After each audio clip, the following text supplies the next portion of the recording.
it's Nina from VRFocus and I'm joined by Piotr Baczyński, CEO of Immersion. So you guys have a very interesting historical educational virtual reality app. What is it called? It's called the Unabomber Experience. It's our newest educational historical app that we do with a museum.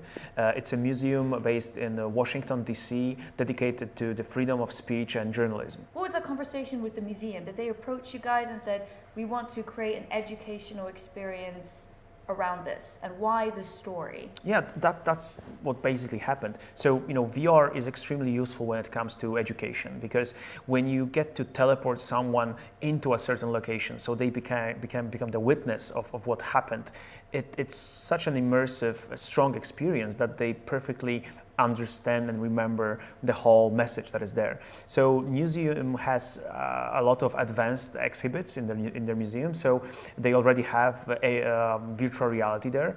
So they approached us and they wanted to do this VR app that shows that story. And it's an incredible story because the Unabomber was one of the worst terrorists that ever was in the United States, with a few dozens of attacks, and they couldn't catch him for years.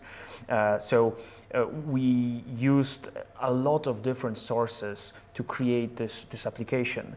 We worked with people who actually caught him. Terry Turchi, the FBI agent that actually apprehended the Unabomber, he's doing the voiceover, he's a part of the project.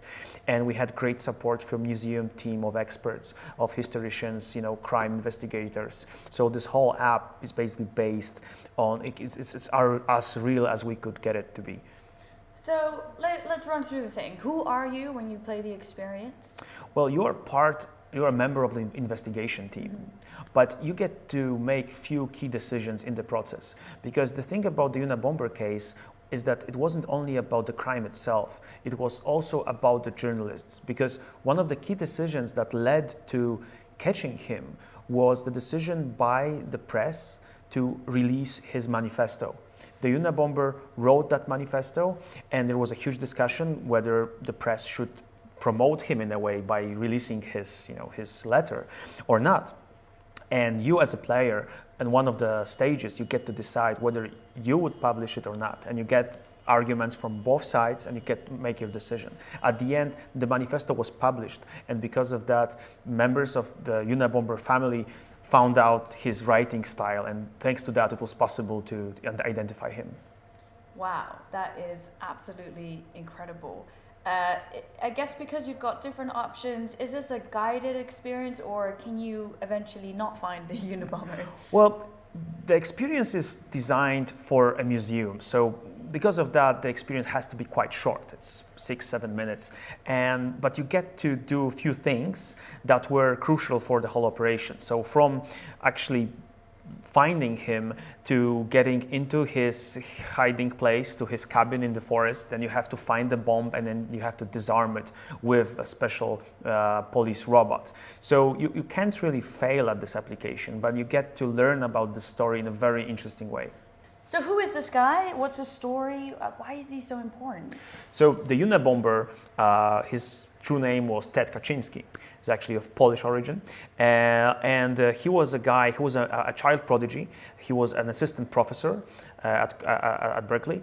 And he was extremely smart, but at some point he decided that the biggest threat that humanity is facing is the technology itself. And he bombed universities around the US. Not only, he was against the technology. He felt that technology is the doom of us. So it's kind of ironic that he's now in VR.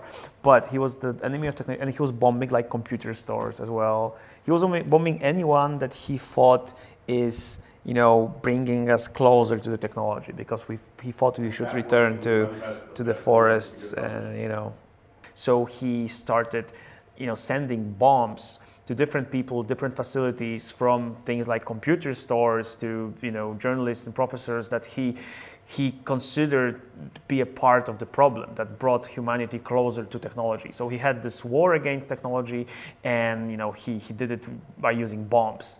And his series of attacks lasted for years, and he terribly wounded a few dozen people, he killed few people, and it was extremely hard for the authorities to find and catch him. And is he still alive? He's still alive. Yeah, he's in prison. He was sentenced to 8 life sentences, but he's there. Yeah. Are you still working with this museum to create Yes. more experiences Yes, like these? the Unabomber experience is a first of the series of applications. So the museum is doing a few different applications, and I think I can say that the next one is focused on the story of the famous woman traveler, explorer Nellie Bly. Ooh, very interesting. And there'll be more coming. Yep. And is this coming out to any other platforms? Yes, so the application will be obviously available in Museum, but it will also be released on Viveport and Steam on 12th of December this year. Fantastic. Really great. So if you want to go and experience that, is that a longer experience as well? Well, it's not maybe that long, but I think it will be maybe about 10-20 minutes, something like that.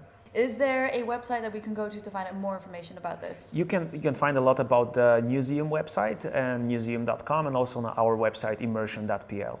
Fantastic. And head over to VRFocus.com if you want to find out more about what they're up to and what's happening in virtual reality, and I'll see you there. Thank you.